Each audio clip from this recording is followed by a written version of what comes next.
Hai Sobat Rama, balik lagi nih sama gue. Siapa lagi kalau bukan Dul. Dan di kesempatan kali ini gue akan membagikan alur cerita film yang menurut gue lumayan menarik buat dibahas. Film ini berjudul Changeling. Jadi film ini menceritakan tentang kisah tragis yang dialami oleh seorang wanita yang tinggal di Los Angeles. Dari yang awalnya ditinggal suami, bahkan sampai ditinggal anaknya. Atau mungkin karena goyangannya kurang kenceng ya? Waduh. Nah, gue jamin deh setelah nonton video ini kalian akan tertarik buat nonton filmnya. Ya udah deh, daripada lama-lama lagi, langsung aja dipencet tombol subscribe-nya. Nah, kalau udah silakan tombol loncengnya ya. Karena bakal banyak film yang akan gue sajikan di sini. Oke deh kalau gitu. Gue Dul, selamat menonton.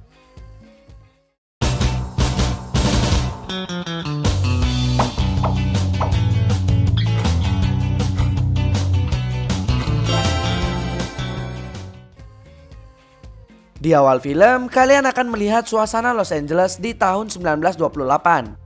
Setelah itu, kalian akan diperkenalkan dengan seorang mama gurih yang bernama Christine. Christine adalah seorang single parent yang memiliki anak bernama Walters. Jadi, suaminya Christine udah lama meninggoy karena koit di medan tempurnya. Seorang tentara gitu guys.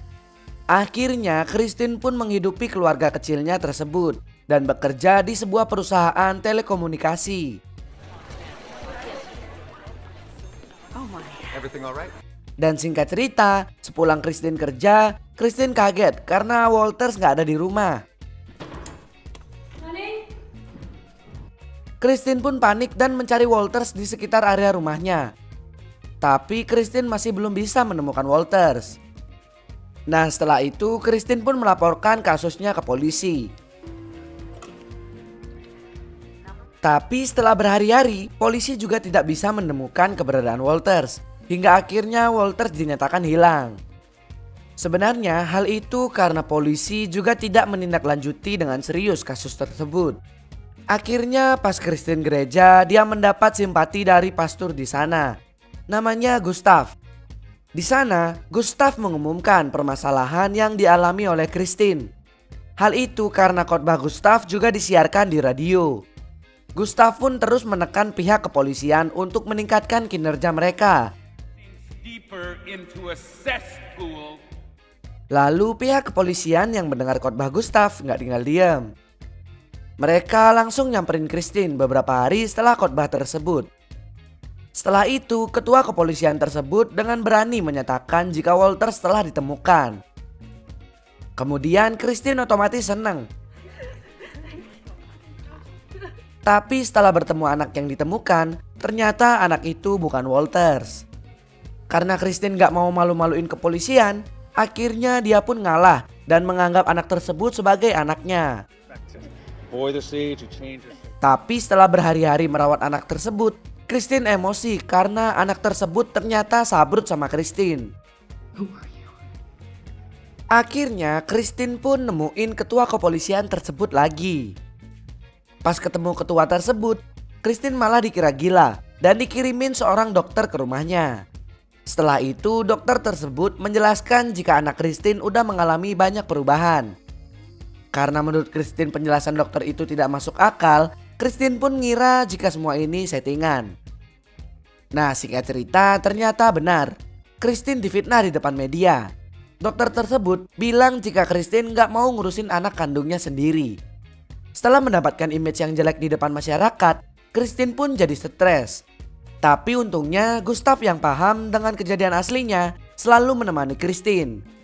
Setelah itu Gustav pun membantu Christine dengan cara memberikan media untuk Christine membuka suara. Kemudian Christine pun minta tolong ke dokter gigi langganan Walters dan wali kelas Walters untuk menjadi saksi di depan media. Setelah itu akhirnya Christine buka suara di depan media. Di sana Christine menjelaskan jika ini semua adalah manipulasi dari pihak kepolisian. Christine juga bilang jika pihak kepolisian emang males ngurusin kasus tersebut. Keesokan harinya suara Christine pun viral dan membuat ketua kepolisian tersebut emosi. Ketua kepolisian itu pun memanggil Christine. Setelah itu dia langsung meluapkan emosinya kepada Christine di sana. Kemudian pas Christine mau membela diri, tiba-tiba anak buah kepolisian tersebut datang dan narik Christine dan membawanya ke rumah sakit jiwa. Setelah sampai di sana, anak buah kepolisian tersebut menjelaskan keluhan Christine. Christine yang sebenarnya nggak gila pun diperlakukan seperti orang gila. Akhirnya dia pun ngerasa dilecehkan di sana. Beberapa hari setelah itu, Christine tiba-tiba dipindahin ke kamar lain, di mana kamar tersebut terdapat seorang wanita gila yang kerjaannya cuma teriak-teriak. Karena hal itu, Christine pun jadi semakin tertekan. This is my room. My room. My room. Singkat cerita, Christine ketemu seorang gadis yang bernama Carol. Di sana dia ngerasa cocok jika Carol jadi teman ngobrolnya. Akhirnya Christine berpikir jika telah banyak korban fitnah karena kepolisian. Nah, Christine jadi semakin yakin karena banyak wanita yang memakai kode 12. Kode tersebut adalah kode yang diberikan untuk pasien jika pasien tersebut dianggap akan merusak nama baik kepolisian. Mereka melakukan itu karena mereka ingin menaikkan nama instansi kepolisian mereka. Di sana Carol pun ngasih tahu jika kepolisian emang sengaja masukin korbannya ke dalam rumah sakit jiwa. Hal itu bertujuan untuk meminimalisir pembocoran kasus-kasus yang udah dialami sama kepolisian. Singkat cerita, Christine pun ketemu sama dokter yang bernama Jonathan. Dia adalah dokter sekaligus penanggung jawab rumah sakit tersebut. Tapi di sana bukannya dengerin Christine, dokter Jonathan malah ikut mojokin Christine. Bahkan dokter Jonathan juga memaksa Christine untuk tanda tangan surat pengakuan jika Christine mengalami sakit jiwa. Christine otomatis emosi, begitu juga dengan Carol. Di sini Carol langsung menghajar para petugas di sana. Tapi karena tindakan ceroboh Carol, Carol pun ditahan dan dibawa ke sebuah ruangan untuk menjalani hukumannya. Gak lama setelah itu, Carol pun disetrum oleh para petugas tersebut. Di satu sisi kalian akan melihat seorang detektif yang sedang ngobrol dengan anak kecil. Di sana anak kecil tersebut mengaku jika dia adalah seorang imigran gelap dari Kanada. Dia juga berhasil menculik anak-anak dan menghabisinya di sebuah ladang milik saudara sepupunya. Bahkan setelah melihat foto-foto korban, ternyata di sana ada foto Walters. Akhirnya mau gak mau detektif tersebut percaya dengan anak itu. Setelah itu ternyata benar, banyak kerangka anak kecil yang dikubur di ladang tersebut. Beberapa hari kemudian, penemuan detektif tersebut otomatis disorot banyak media yang ada di California dan Amerika. Hal itu pun menyebabkan warga jadi protes dengan masalah kinerja pihak kepolisian. Akhirnya para warga memberanikan diri untuk melakukan demonstrasi. Di satu sisi juga Pastor Gustav memanfaatkan itu untuk menekan pihak kepolisian. Akhirnya pihak kepolisian memberitahu keberadaan Christine yang selama ini menghilang. Pastor Gustav pun langsung menghubungi kenalan pengacaranya untuk membantu membebaskan Christine dari rumah sakit jiwa. Dan untungnya usaha Pastor Gustav tidak sia-sia. Setelah itu Christine pun berhasil keluar. Bahkan semua pasien berkode 12 juga dibebaskan dari rumah sakit jiwa. Singkat cerita, anak kecil yang dibilang sebagai anak Christine mengaku jika dia melakukan semua ini karena suruhan pihak kepolisian. Dan setelah jujur, anak tersebut pun dibebaskan tanpa harus melewati proses apapun. Akhirnya anak tersebut kembali kepada orang tuanya.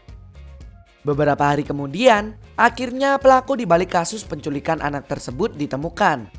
Namanya Gordon. Gordon akhirnya tertangkap di Kanada. Setelah hari itu, Gordon pun menjalani proses persidangan di Los Angeles. Awalnya, Gordon sempat memaksa dan bilang jika dia sebenarnya tidak salah. Tapi nggak lama lagi dengan bukti-bukti kuat yang bikin dia terpojok, akhirnya hakim pun memberikan hukuman koid kepada Gordon. Setelah itu terlihat si ketua polisi yang menjalani sidangnya. Di sana dia emang nggak sampai dihukum koid, tapi karena salah menggunakan wewenang, polisi tersebut diberikan hukuman penjara dan diberhentikan dari jabatannya secara tidak hormat. Scene pun berganti. Di sana terlihat Christine yang masih sangat yakin kalau anaknya masih hidup. Dan setelah beberapa tahun kemudian, akhirnya doa Christine dijawab. Pihak kepolisian mengabarkan jika ada seorang anak yang berhasil lolos dari penculikan Gordon. Anak ini sengaja tidak kembali kepada orang tuanya. Hal itu karena dia takut jika Gordon masih hidup, dia akan tertangkap. Maka dari itu anak ini memilih menjadi gelandangan selama 6 tahun. Dan setelah mendengar keterangan lainnya, Christine pun yakin jika 3 dari anak yang berhasil lolos tersebut adalah Walters. Dan di sini Christine bersyukur jika Walters masih hidup, walaupun dia memilih hidup menjadi gelandangan. Tapi Christine tetap berdoa agar mereka berdua bisa tinggal bersama lagi kayak dulu. Setelah itu film pun selesai. Aduh, emang ya, firasat seorang ibu kepada anaknya bisa dibilang kuat banget. Buat kalian yang nonton videonya sampai habis, semoga kalian menjaga ibu kalian ya. Dan semoga kalian selalu sehat-sehat. Gue Dul, pamit, sampai jumpa kembali. Terima kasih telah menonton video ini. Jika kalian ada request film, silahkan tinggalkan di kolom komentar. Jangan lupa untuk subscribe, like, dan share video ini dan nyalakan loncengnya agar kita cepat dapat duit. Salam Trama.